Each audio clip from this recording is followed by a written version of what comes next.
Kapag ang pinapangarap na pouty, kissable lips, hindi na kayang idaan sa makeup lang, ang isa sa mga umusbong na solusyon, lip filler.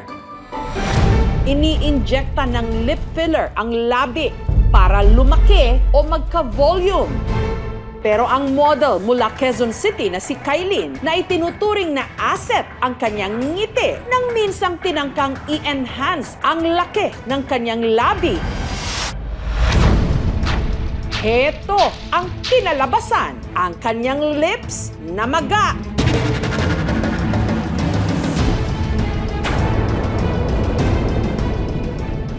Halos dumoble ang laki. Anyari!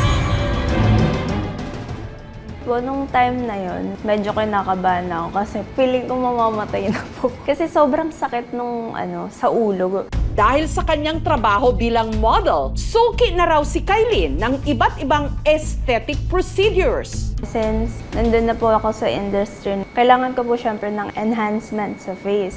Hanggang nitong 2023, inalok daw si Kailin ng libreng lip filler sa isang clinic sa Makati na ang may-ari, foreigner. From Thailand po sila. Ang una pong ginawa is, shinape po yung lips ko. After po nun, nilagyan po ako ng pangpamanhead. Pero si Kailin, kinabahan daw. Yung gumawa sa akin, nurse lang siya. Tapos may nag-guide sa kanyang doctor talaga. Nung time po na yon, hindi na po ako nag-ask ng question kasi hindi rin nila maintindihan yung English.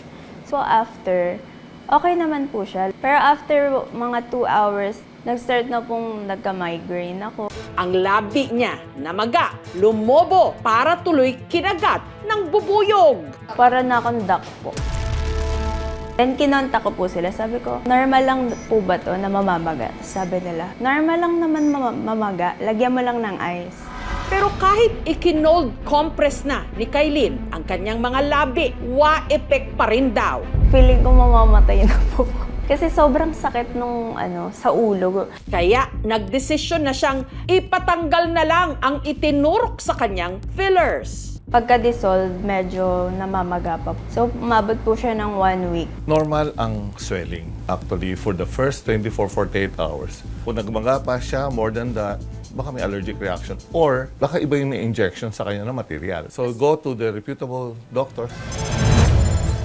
Yung lips ko po ngayon, okay na po siya. Sa trusted clinic na po ako nagpapagawa.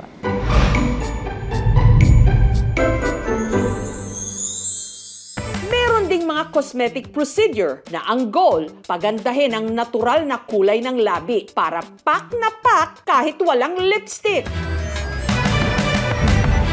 Ito raw ang gusto sanang ma-achieve ng tiga Iloilo na si Fatima. Nung bata pa ako kasi may nadalas ako binubuli. Kasi nga ang itim-itim ng labi ko. Wala daw hahalik sa akin. Nagtatanong, nagsisigarilyo ka ba? Pero sabi ko hindi.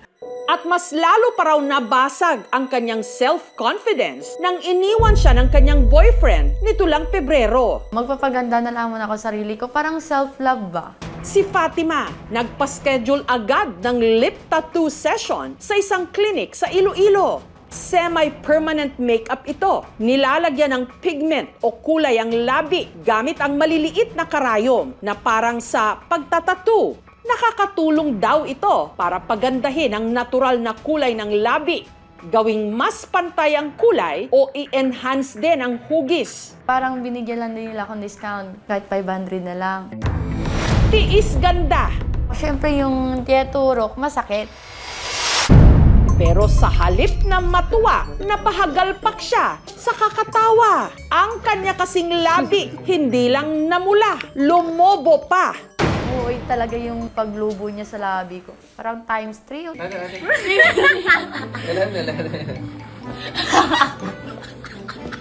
Parang di ko nakilala yung sarili ko. Yung paglabas namin ng clinic, yung may nakita ko ng maraming tao nung sa mga paligid ko. Ang lulungkot. Pag tanggal ko ng face mask, bigla po sila tumawa. Yung kagat ka bubuyog? Bay lang, hindi kisan. Matalangan ko kayo. Pinagtawanan man ang resulta, si Fatima, kabado 20 talaga. Hala, Dok, baka hindi na ito babalik. After 3 days, maging okay na lahat yung labi mo. Ayon sa isang esthetician, normal daw talaga na mamaga ang labi pagkatapos magpa-lip tattoo. Majority of my clients would experience mild swelling, but meron pa rin others na medyo intense yung swelling. Meron talagang mga tao kasi na hypersensitive ang reaction nila to injuries. Kapag yung swelling hindi pa rin nag-die down after 48 hours, tapos the swelling is already extending through the adjacent part of the face, experience difficulty in swallowing, susugat, well, that's the time na ma-alarm na sila. Makalipas lang ang ilang araw, ang lumobong labi ni Fatima, aba, kissable na. Ngayon po, wala na po akong lipstick. Ito po. Tattoo po talaga yung lips ko. Masaya, tapos nag-boost yung confidence ko.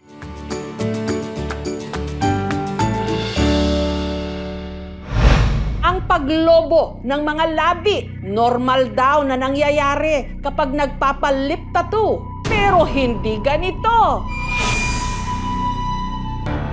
Ang labi kasi ng content creator na ito, nagkasugat-sugat at nangitim matapos siyang magpa-lip tattoo. Bakit nagsusugat ang uso ko at saan nagsimula ito?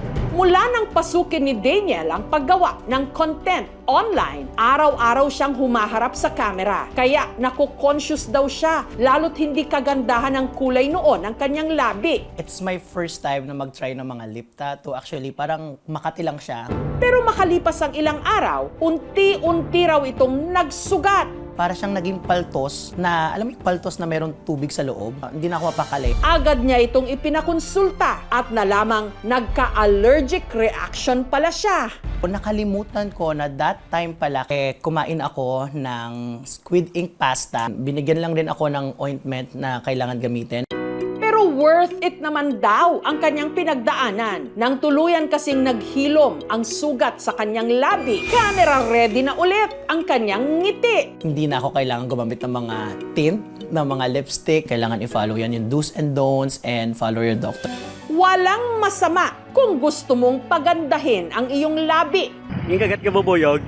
Basta't wag lang lalabis. Lalo't ang ganda ng ating lips, hindi lang nakikita sa laki, kulay o hugis, kundi sa mga salita na dito'y namumutawi.